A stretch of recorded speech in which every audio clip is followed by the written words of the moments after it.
class 9th. Today we are studying about computers. Chapter name is Fundamental of Computers, and this is part 3rd. Quad-core CPUs. As you can see from the figure, these CPUs contain more than 2 cores, so they can perform more work at the same time. These CPU does not perform faster, but they perform multiple work at the same time. This means that it will not complete your work in 1 minute.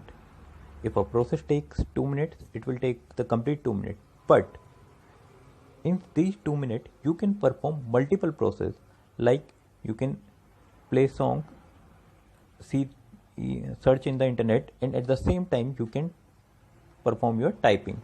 So all these functions will be completed according to their time, but simultaneously, means they will work similarly.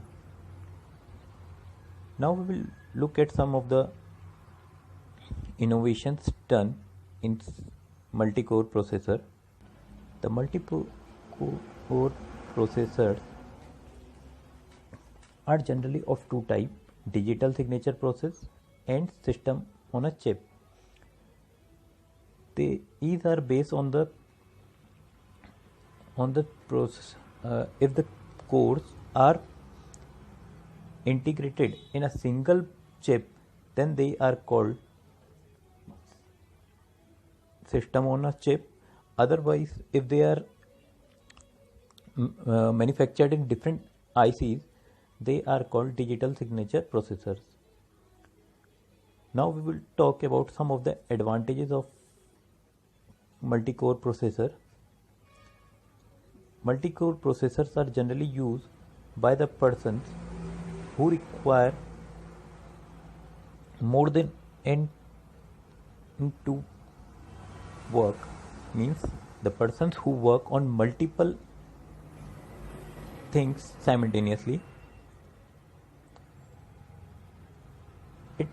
It is the latest technology, so it helps